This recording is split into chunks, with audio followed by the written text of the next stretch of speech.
meu nome é Fabiana Santana, sou consultora DocNICS e hoje nós vamos falar das alterações que tiveram nos requisitos normativos de uma versão da norma, que é a versão 2008, para a versão 2015.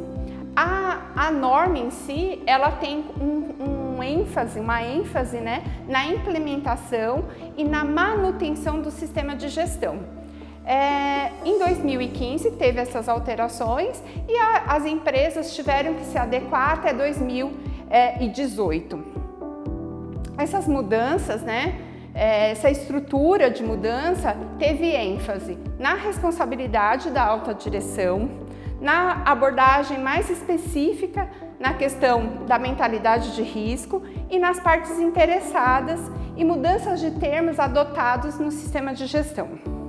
A estrutura da nova norma é para melhor entendimento, né, entre outras normas. A gente sabe que a ISO 9001, né, na verdade não é a ISO 9001, as normas da NBR, elas falam sobre sistema de gestões. E a ISO 9001, ela tem uma ênfase na gestão de qualidade.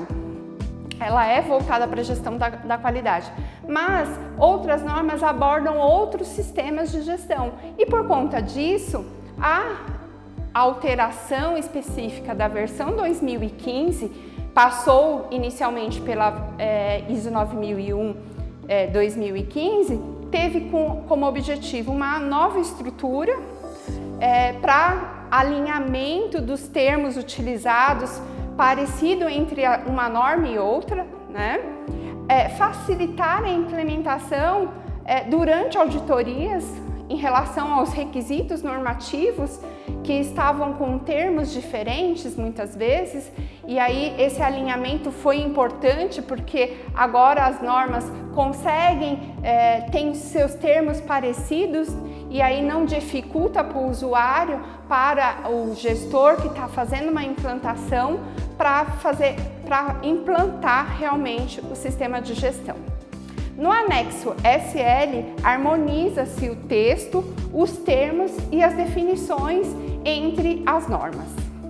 Dentro dessas questões de mudanças, teve mudanças de termos e tal, e a norma trouxe aí os princípios, né, da gestão da qualidade, que são 7 princípios. O primeiro princípio é o foco no cliente. Esse era um item já abordado na versão anterior, porém, né, ele vem novamente na versão 2015. Temos o segundo item, que é liderança e planejamento. E aí liderança ele abrange um pouco mais e o planejamento força um pouco as pessoas a realizar um planejamento adequado do sistema de gestão da qualidade. Aí ele coloca também o comprometimento dos colaboradores. Então, é o terceiro item, colaboradores comprometidos. Já na versão 2008, também se falava da questão de processo, mas hoje, na versão atual, que é a 2015, ela faz da abordagem de processo, ela enfatiza sobre processos. Muitas empresas ainda trabalham de forma departamental. Nós, sempre que estamos falando, implantando o sistema de gestão da qualidade, o software DocNICS, nesse caso, percebemos o quanto ainda as empresas, as organizações ainda possuem dificuldades em entender o que é um processo. Mesmo na versão 2008 e agora na nova versão em si, a gente continua com a melhoria contínua. A decisão baseada em evidências, ou seja, não é tomar decisões aleatórias visando o querer das pessoas, mas sim em evidências, em fatos, né? Então, isso vem como um dos princípios da qualidade aí, um dos princípios que vem abordando aí a nova norma. E aí, outro ponto importante é a decisão baseada em evidências. A gente não pode tomar decisões simplesmente por achar que é viável ou não. Não, é fato, tem que ser fatos. Então a gente toma decisões baseadas em fatos. E a gestão de relações. Esses são os 7 princípios hoje que a versão 2015 da norma está trazendo para nós. Outro item aí que a norma veio esclarecer seria produtos e serviços. A norma falava muito nos requisitos dela sobre produtos, porém, de forma até empírica, né, nós entendíamos que produtos também estavam relacionados a serviços. Hoje ela deixa isso muito mais claro para nós. Então, para não ter dúvidas, né, em relação a isso, produto, muitas vezes as pessoas sempre na versão anterior colocava que produto tinha que ser algo tangível, né? Algo que eu consigo pegar, né? Algo que é possível avaliar, mas não.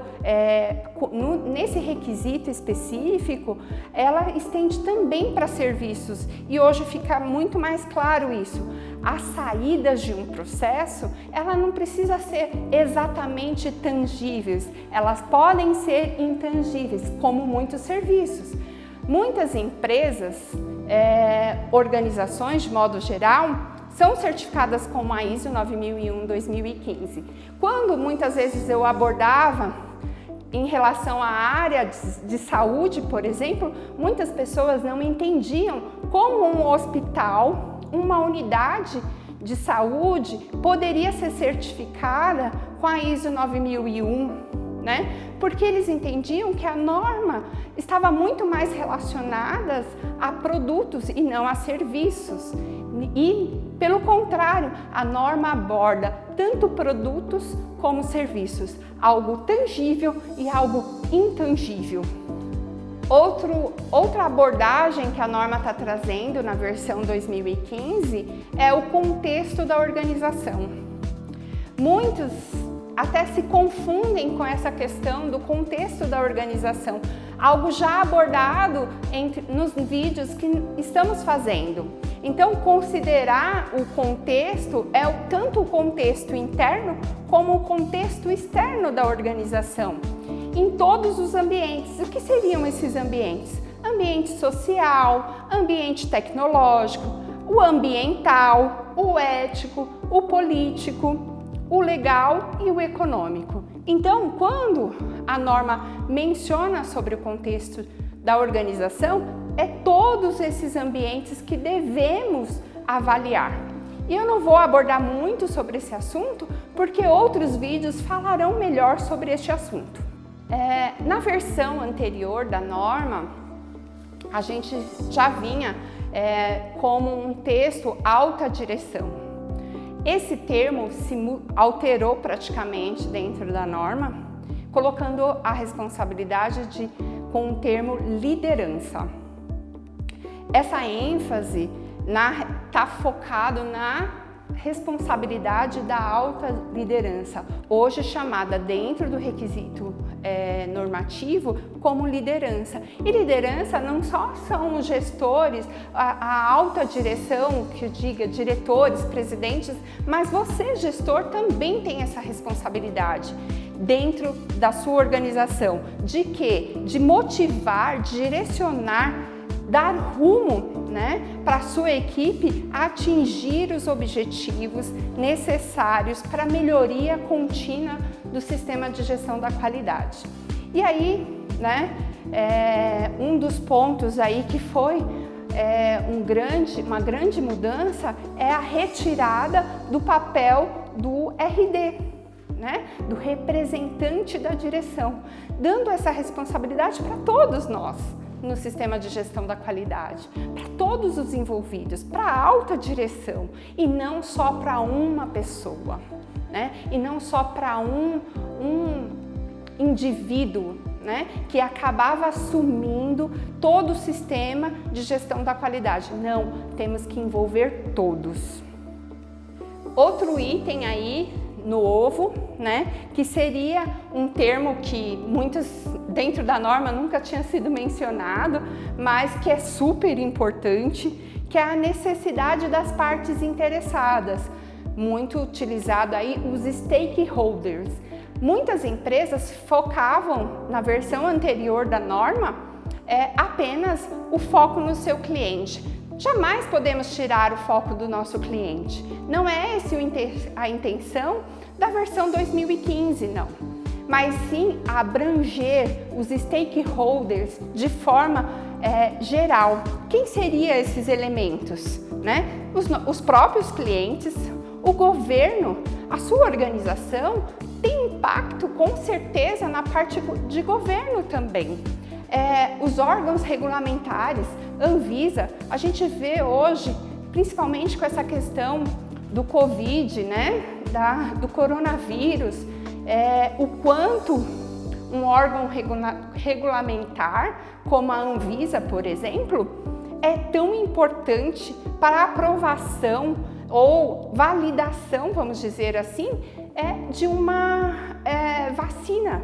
Então, todas as organizações envolvidas, esse é um stakeholder muito importante para essas indústrias farmacêuticas.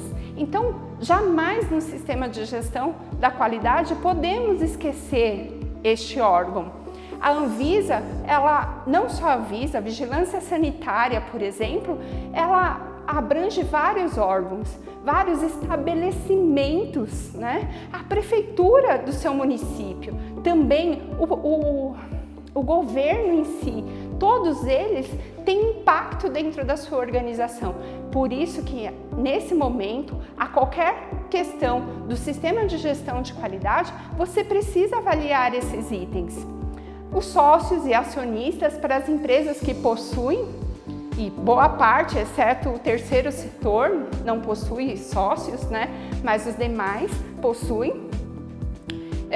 Esses sócios e acionistas são uma das partes interessadas.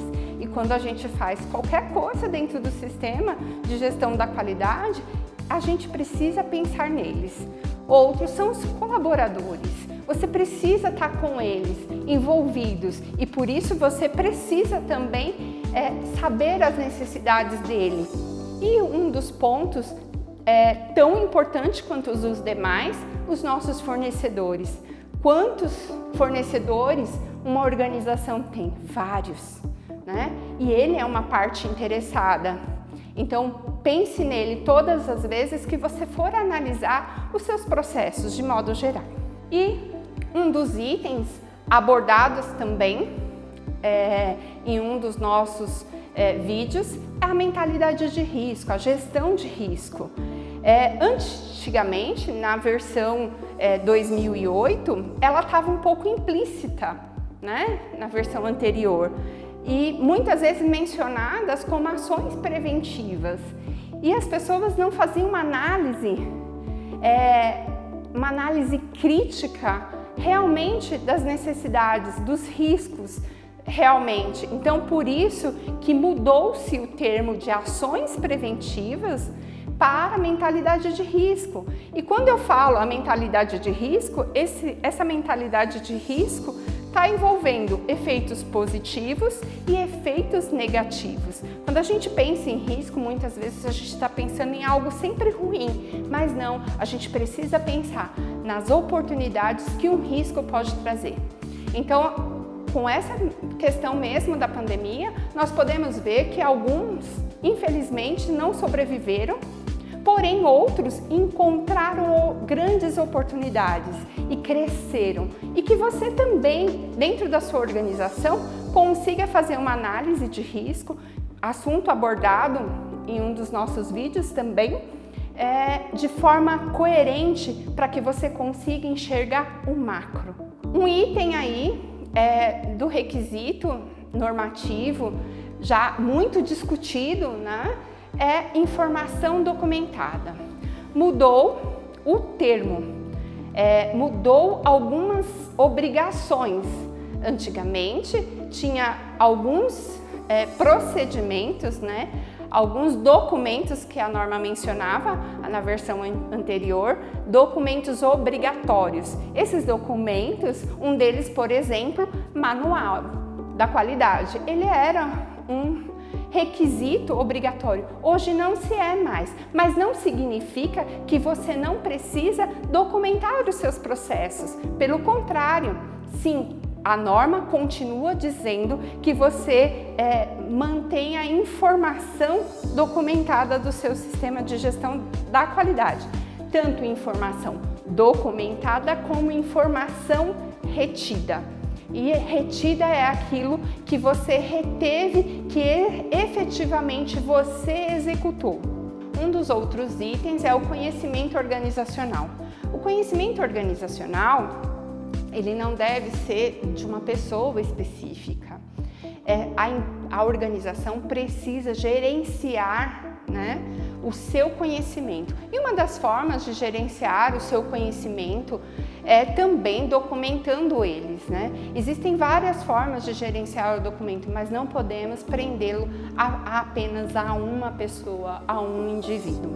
Mais um dos itens aí que teve uma alteração no requisito normativo, né, da versão 2008 para a versão 2015 está relacionado ao controle de processos providos internos e externos. Muitas organizações fazem os seus processos internos, fazem um controle muito amplo dos seus processos internos, só que pecam por não realizar o controle dos seus processos externos. É super importante o seu fornecedor dos insumos que vai sair um produto final.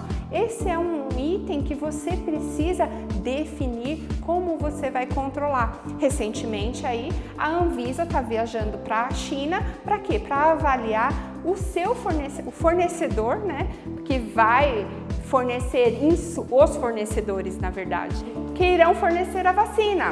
Então, temos que avaliar esses fornecedores, definir os nossos critérios internos para avaliação desses fornecedores, quais os itens, qual a mentalidade de risco que nós vamos ter para determinar esses controles necessários para provedores externos. Não podemos esquecer disso e a norma enfatiza isso neste momento, nessa nova versão. Ela já mencionava de uma forma muito simples, né, que nós deveríamos ter os nossos controles, porém dessa vez ela enfatiza esse item. Então devemos ter controles tanto para os serviços ou produtos fornecidos interno e externamente também. E aí, fechando aí, né, essa questão dos requisitos, sempre verifique os requisitos atuais, os requisitos normativos da versão que você está sendo certificada ou que você deseja certificada, que é a versão 2015 atualmente da ISO 9001, né? Vamos encerrando por aqui e eu agradeço você que esteve presente nesse vídeo nos assistindo.